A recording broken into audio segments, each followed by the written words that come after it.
दूसरी नौकरी। पहले मालिक ने शेख चिल्ली को ठीक काम न करने के कारण निकाल ही दिया तो शेख चिल्ली एक सेठ के यहाँ पहुंचा और हाथ जोड़कर सेठ जी से बोला, हुजूर मैं बहुत गरीब आदमी हूँ, आप मुझे खिदमत के लिए नौकरी पर रख लीजिए। सेठ जी ने कहा, ठीक है, मगर तुमको मुझे एक इकरारनामा लिखकर देना होगा।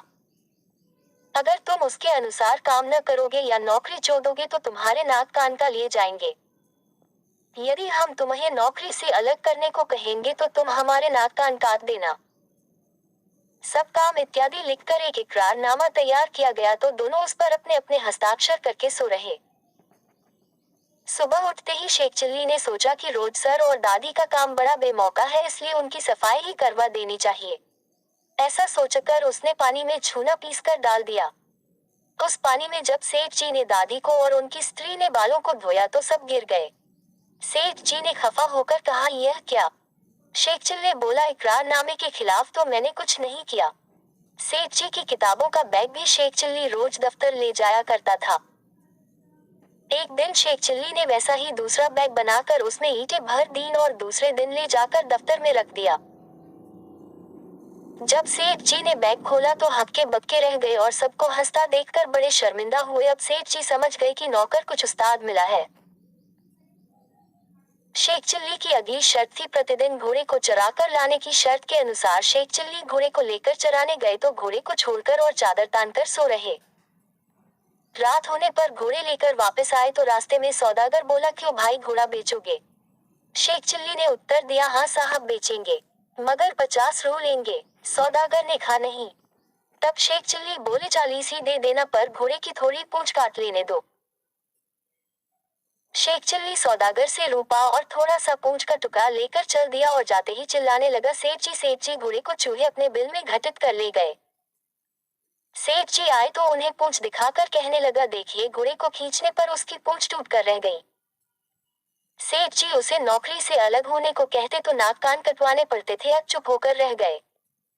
शर्त में यह भी लिखा था कि शेख चिल्ली घर में जलाने को लकड़ी भी लाया करेगा। जब शेख चिल्ली लकड़ी लेकर आया तो उसने आते ही घर में रखकर आग लगा दी। सेठ जी उस समय मंदिर गए हुए थे। आने पर उन्होंने शेख चिल्ली से कहा, तुमने हमारे घर में आग क्यों लगाई? अब हम तुमको नौकर नहीं रखेंगे। शेख चिल्ली ने इकरारनामे की बात कह दी। सेठ जी ने तंग आकर अपनी पत्नी से कहा, अब तो इससे नाक कान बचाना ही कठिन है, क्या किया जाए?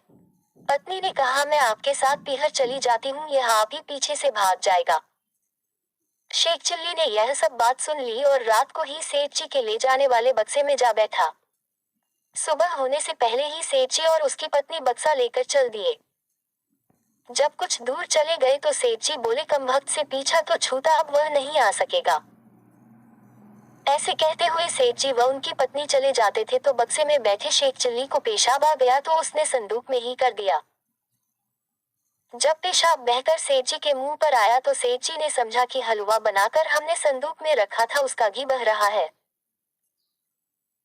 जब सेठ जी ने संदूक उतार कर जमीन पर रखा तो झट संदूक में से शेख चिल्ली निकल आया और बोला, हुजूर के कदमों को तब तक नहीं छोड़ सकता जब तक नाक कान न काट लूं। सेठ जी ने कहा, क्यों? यह लो संदूक, इसे सिर पर रख के ले चलो। परंतु शेख चिल्ली ने इनकार कर दिया। लाचार सेठ जी अपने ही सिर पर संदूक रख कर चले। जब ससुराल एक मील रह गई तो उन्होंने शेख चिल्ली से कहा, जाओ ससुराल कह दो सेठ जी आए हैं, वह फला जगह पर बैठे हैं, उन्हें ले आओ।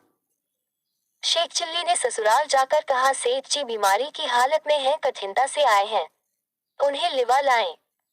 रात को जब खाने का वक्त आया तो सेठ जी के आगे दाल रखी और शेख चिल्ली को आचे 2 पकवान खाने को मिले। रात को सेठ जी को पाखाना लगा तो शेख जी बोले, बाहर कहाँ जाएंगे, यहीं इसी हांडिया में कर दीजिए। सेठ जी ने वैसा ही किया। सुबह होने पर बोले, जाओ हांडिया फेंकाओ, परंतु शेख चिल्ली ने मना कर दिया। लाचार सेठ जी स्वयं हांडिया कपड़े में लपेट कर फेंकने चले। चौखट पर ठोकर लगी तो हांडिया छूटकर नीचे गिर गई। सबके बदन पर पाखाने के छींटे पर और थू थू करते भागे।